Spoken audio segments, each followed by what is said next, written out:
good to go. Hello world, what's going on guys? It's Mick with TheBrandMcClendon back for another episode of our Hero Talks. Hey, just to remind you what we're talking about with the Hero Talk conversations.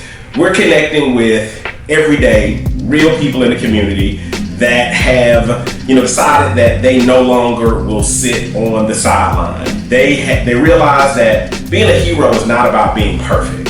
Being a hero is about being perfect for a cause. So, what we're looking for is for individuals out there who, have said, look, I have experiences that I've gone through in life that have prepared me, to maybe provide some insight, maybe to provide some knowledge to some people. Maybe they can avoid some pitfalls and some negative experiences that I've had in my life. So I'm excited for this episode. And the cool thing about these first two episodes is, our first episode, our first interview, we had an interview with the awesome Adrian Barnes out of Atlanta with Forever Family. And at the beginning of my career, I worked a number of years in the nonprofit world. Sandra and I, we worked together. I was her first project manager. So for me, it was an opportunity to kind of, not forget where I came from. Today, our guest is Mr. Adrian Barnes, who is an educator, right? And interestingly enough, at the beginning of my career, I also worked for a number of years in the school system. Actually thought that I might spend my career there, but I guess the God of my universe had some other designs. But here our second conversation, and we're going back, and we with Mr. Adrian Barnes. So, Mr. Barnes, I want you to tell the world about yourself. Who is Mr. Adrian Barnes? I am a young, I love to say brilliant, young man who has been pushing the cause for a long time now. Started working with kids when I was 17 with my grandfather, working at day camps, and then thought I wanted to go into music education. Mm-hmm. So I started playing all these different instruments, and went to South Carolina State University for 2 years and really pushed the HBCU style and led Phi Mu Alpha Sinfonia Fraternity of America Incorporated. All right. Had to put it all out there. But and then I realized that education, I love that black experience, but financials played a huge role in that. I'm a country boy from Georgia, and so I transferred to Georgia Southern University, Hell Southern, and really getting all the shout outs. All of them. All right. But with Georgia Southern University, amazing experience. Found a mentor in Dr. Eric Hall, who was an Africana history professor at Georgia Southern. Okay. Surprisingly enough, he was a white man, and so it caught me off guard. But he just shares so much insight on not just being a professor, but being a man. And I don't know if you even realize how much he impacted me on understanding of my culture and kind of like how you have to advocate for yourself. In a lot of cases. I think that ties into that's the reason why we have these conversations. I mean, the interesting thing is that, certain people, they'll come into your lives, some for a season, some for longer, and oftentimes they don't know, what part they're going to play, how they're going to influence you. So it sounds like, unbeknownst to this professor, he ended up being a hero for you. And so let's talk about your cause, because so here I live in Tampa. Here in the Tampa market over the last couple of years, we've had a considerable amount of conversations around the issues of diversity of awareness, and really conversations on all levels. I mean, we've had it at the adult level all the way down to the kid level. And Mr. Barnes, you have been a champion for diversity awareness. That has been, when we talk about causes, this is your cause. It's the reason that you said, hey, this is what fuels me. Tell me about, this cause. What was it that, raised your awareness of it? What were the things that triggered you to say, look, this is where I need to spend my energy. This is where I need to devote my passion? I think it was my first teaching job. Okay. I worked in Pensacola, Florida at a small private school. Okay. Less than 200 students. And I realized I was the first ever African American male to ever work at the school, right. and got a lot of pushback. And there were a lot of things said under the table, and I realized that I wasn't the only one. Right. So the National Association of Independent Schools hosts every year a People of Color Conference. Okay. And the head of school of that school that I was in, Pensacola, told me I need to go to this conference and really just figure out kind of what my role is in the independent school. And I got in and I just started talking to people and meeting people and seeing people I had worked with previously at another school in a different capacity. Right. And it really made me go back to my current school and go, we need to change a lot of things here. Right. It shouldn't be me advocating, it should be all of us. So were you finding when you went to these larger meetings that, other schools were moving forward, pushing the diversity, and you were in an environment where it was not, or? I think it was on both ends. You had schools where it was, I think the best thing that I remember is someone saying, look at all the beautiful faces here, all this different color in the building. Yeah. Just remember, we all come from like 3,000 schools. Exactly. And you're probably the only one at your school. Right. And when I heard that, that really hit home for me. Okay. Because I said, if I'm the only one, what can I do to change it? Absolutely. And so talking to different people, they're like, you can do a lot. Yeah. Just by being there, Yeah. you're already doing a lot. Yeah. But then when you realize you have a voice, Yeah. you can do more. Absolutely. And so I think that was the biggest thing, is I realized I have a voice. And I got pushback. Yeah. And like, So and I can imagine that would be the case. So that there are a lot of issues, around diversity and inclusion, not just in the schools but also in the workplace. Correct. I have some colleagues out there who focus on, diversity and inclusion of women in the boardroom, which is something else. So, but let's talk about the benefits. So when you get pushback and they say, hey, Adrian, why are you pushing this so hard? What are the benefits of what you're trying to strive for? I mean, why is diversity and inclusion in private schools, why is that so important?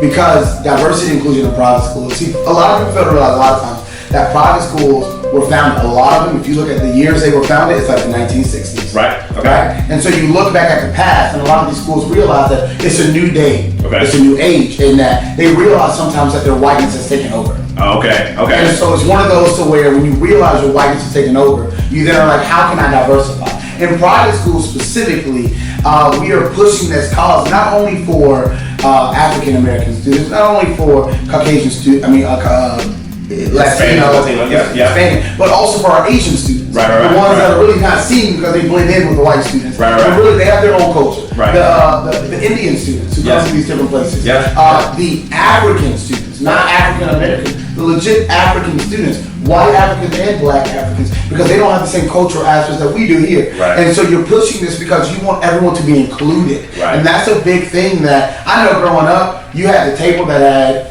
the jocks, you had the table that had the nerds. It was a reality. We saw it. Which table did you sit at? Oh, I always sat at the jocks. I'm not even a band geek, not for everybody. But you have these different tables, and so it's this idea of every student should be seen. I get it. Yeah. And every student should be heard. And when specifically in private schools are a business. Yeah. And people have to realize that first and foremost, you might have a head school. They are an education still, but colleges are also education, but they are a business. When you look at business, there are more and more African Americans, Latino Americans, Asian Americans who are understanding the system and we're becoming a wealthier group. And so when you look at that, if I'm a wealthy African American male who wants to send my child to the best because I didn't have the best, and I look at all the people at the school and I see there's no one that reflects my child, then I seem to go, let me find one that shows that what my child is. And so when you look at equity and you look at diversity, see, diversity is more than just skin color. Diversity is socioeconomic. Diversity is gender equality. Diversity is all that. And so how are we including all of this? Somebody's preaching. Somebody's preaching. When you want to include all these different groups, it goes back to the idea of, do I have people who look like my child? And is my child going to be supported?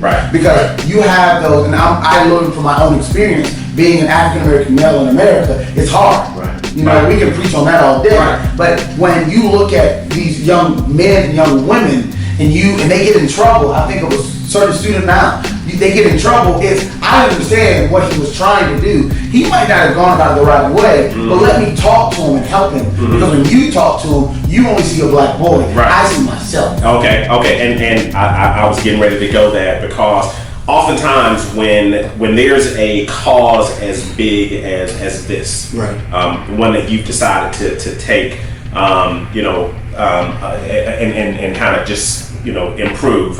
Typically, there is some personal experience. Oh, yeah. Maybe something that you endured or a challenge that you faced in the past. It was a storm that you made it through, and now it's giving you a voice and a story. So what was? Tell me. I mean, I know you said that you worked at a school where you were one of the only black male there, right? But what about when you were younger and in your formative years of education? Did you experience that as well? Yeah, I was always the only black boy. Okay. It was, and my school was diverse. I went to a public school, Thomas County Central public school, and we were inclusive in everything. Yeah. My friends just happened to be because I was in the band. Yeah. And I was my grandfather used to always say, "Val, you're just a leader."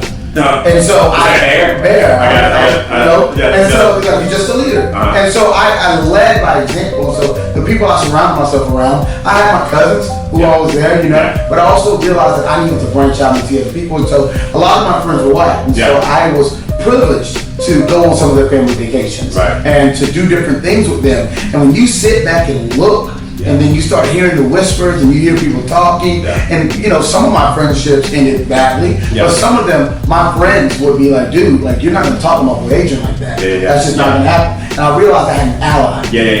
And so we going through those experiences, then growing up in South Georgia anyway. Even like going to Georgia Southern, I loved it, but there were times I felt racism. There was a great time when I was headed to a club with some white friends, looking all preppy, polo shirt, nice, polo pants, shorts on, polo down. And the guy looked at me and said, "Hey man, your pants are sagging." And I said, "Where?" And he was like, "Your pants are sagging for letting you in." And then he said these words, "Will we have a problem?" And that's when it goes like, you know what, brother? I'm gonna let you have it because you missing out on my money. I'm not gonna sit here and have a problem with you. So I walk away from the situation. And so, going through those experiences made me realize that I'm not the only one. And then going into my adulthood and realizing that, Adrian, you are the only one at this school, but are you the only one in the entire world on this? Absolutely not. Absolutely not. And so that's I do want to, here in Tampa, I've had the opportunity to see, firsthand the outcome of some of the programs that you guys run with the school system. I mean, I think about the relationships that my daughters have at the school here, where there is diversity across the spectrum. I mean, from Hispanic to white to different religions, different you name it. And so I think the thing that should not be missed is that diversity and inclusion, it's not just beneficial to the minorities, it's also beneficial to everyone, right? And you start having those conversations, exactly. It opens the door for everything. I know. And the biggest thing I think is communication, because I think a lot of the challenges that we face in this society and culture as a whole is communication, And I think when the lines are closed or shut down, and there's no no diversity, no inclusion, no conversations, then there tends to be eggshells. And in an eggshell environment, people will always tiptoe around important issues, important topics, so you never advance. So it's beneficial to society as a whole to have this, right? Absolutely. Okay. Absolutely. And I mean, even conversations with, and it shouldn't, I think a lot of people fail to realize, they think, oh, this is an adult conversation. Absolutely not. Absolutely not, because your children, if you realize it or not, your children are having these conversations. And I know dealing with, I work at a summer camp as well, and I know dealing with small kids who rap some of our songs, They're rapping something, and I had a kid ask me, Adrian, is it appropriate for me to say the N-word because it's in this song? And it's one of those conversations of, he's asking it, so we gotta have this conversation. And that is that eggshell-free environment. I mean, and that to me is is from where I sit. That's one of the biggest takeaways. When you have someone who's pushing that kind of environment, the conversations will be had, and they will be had not out of hate, not out of anything negative. It happens out of curiosity, out of love, right? And that's the kind of environment that you want to foster. So I want to so awesome cause, love it. So what's next for you? All right. So I understand that you're making a big move from Tampa, heading out to Denver. You don't have to mention the name of the school that you'll be going to, but I know that you're looking at your next mountain. Yeah. Okay, so tell me about what's going on. Definitely, at my new school, I'm going to be the Dean of Students. All right. So I'll be working hands-on with the students. I'll be teaching a leadership course while doing that. And also, I'll be the coordinator of diversity at the school, as well as on the admissions team. Right. And that plays a huge role. And a lot of people can look at that and go, you're doing a whole bunch of stuff, but if you look at it, all ties in together. Right. That diversity work is going to help with the leadership aspect, because if you teach your leaders about diversity, it trickles down to everyone else. And then on top of that, me being on the admissions team and also being a coordinator of diversity, I can see the whole. I look at my entire middle school, and go, I know what grade levels need color. Exactly. And I know what the school needs. So let's push that through, and I'm helping the people get in. But then I'm also Dean of Students, so my job is dealing directly with the students. So with that, I can have these conversations. I can bring in different initiatives to support our conversation, because that's what starts. When you got 6th, 7th, and 8th graders starting it, when they move to 9th, 10th, 11th, and 12th grade, it becomes full blown, and then we move into adulthood. It's a whole nother story. I love it. You start pushing these conversations, and like people are like, oh, well, how are we going to do it? Oh, it's simple. Right? That's simple. I'm already in a position to where it's as simple as, hey guys, we're gonna start having this conversation about race relations. Hey guys, look in the news today. Right? Just putting questions around the school on what does it mean to be black? What does it mean to be white? And ask the tough questions. I think one of the toughest questions that people freeze up to is, what is white privilege? But not just what is white privilege, what is black privilege? What is Latino privilege? What is Asian privilege? Because black people have privilege just as much as white people do. I know I've benefited from that myself. And so it's like people say, do you know how to play the game? No, it's not knowing how to play the game. It's talking and being very open and honest. Because when I interviewed at the school, I said these exact words were, it's as white on the inside as it is on the out. And that was me being open and honest, and then realizing that's fearless. I'm not gonna sugarcoat it. Well, I think so again, for those of you who are tuning in, this is I'm Mick with TheBrandMcClendon. This is our HeroTalk conversation. We have Mr. Adrian Barnes. What is the new title now? Dean of Students. Dean of Students. I hate that we're going to be losing him here in Tampa, but he's getting ready to shake things up in Denver, Colorado. And basically, with the Hero Talks, what we do is we focus on individuals who've decided that, they're no longer going to sit on the sideline. They are fearless, they are passionate. They've had some experiences in life that have made them uniquely suited to speak for a cause. They understand that they don't have to be perfect. They just have to be perfect for a cause. And, we're talking with Mr. Barnes here, who is absolutely perfect for this cause. And if you just tuning in, you need to rewind and you need to check into some of this passion that's being been shown here. So I always like to ask, and again, we try to run these about 30 minutes, but you're very knowledgeable. Young man, I can see your passion. I know you've had some role models and some mentors in your life. We always like to ask, if there was one book that you feel has influenced you most, what would that one book be? What would you recommend? Definitely American Promise. American Promise. All right. It's a documentary. It's a movie.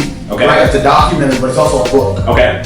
And so it's about these two young African American boys who are in the Dalton School in New York, private school, and just their whole, their parents were psychologists and therapists, and so this whole story about their whole growing up in the private school world. And one came from not affluent family, but a family that could afford to go there. The other came from a lower income family. And to understand their story, but to understand that Private schools have its benefits and private schools has things they need to work on. Right. Every single one of you, if you think you have a perfect school, if you think you have a perfect school, you have nothing coming. Okay. Right? Okay. Yeah. It's just like a person. Yeah. There's no perfect Yeah. person, there's Yeah. no perfect organization, there's no perfect school. But this school, the fact that this school let them come in and say, we're going to show you our flaws. Yeah. And then the school reflect on it and say, now let's work on our flaws. Yeah. American Promise is hands down. Wow. Yeah, that's a great one. So American Promise. American You guys Promise. pick that up, especially if you're working in the school system. You Oh, heard of the author?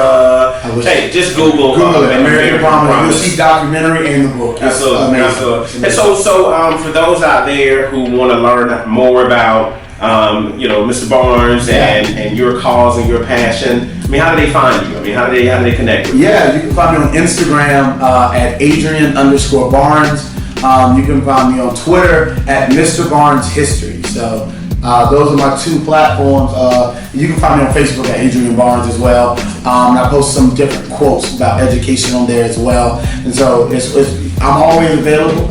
Just shoot me something. Okay. I'll respond. Awesome. I'll respond. So we're right at our time, and one, I want to thank Mr. Barnes for coming and joining us, for being our guest hero on this episode. Again, the entire intent here is that we want to shine the light on individuals who understand that they were created for a purpose. We want to shine a light on these everyday real people, the causes that fuel them, and the hope is that by you tuning in and listening to some of these stories that are shared, that you too would realize that there is a cause out there that has your name written all over it. The experiences that you've gone through in your life, the storms, that you've gone through that you might have thought were negative at the time, there was a purpose for that storm. It has made you perfect for a cause that has your name written all over it. Mm-hmm. So, hey, look for our next episodes coming up here pretty soon. You can find more information on TheBrandMcClendon. You can visit us at www.TheBrandMcClendon.com. You can find us on Instagram, Facebook. Instagram, we're at TheBrandMcClendon. Twitter, McClendon Mick. Pretty much everywhere. Just Google TheBrandMcClendon and you'll find it. So we appreciate you guys for taking the time to join us. As I always like to say, it is your path to find, right? It is your purpose to define, and it's your story to share. Your best is yet to come. Thanks for joining us, guys. All right. I think that's gonna be a hot one, man. That's gonna be a hot one. That's gonna be a hot one.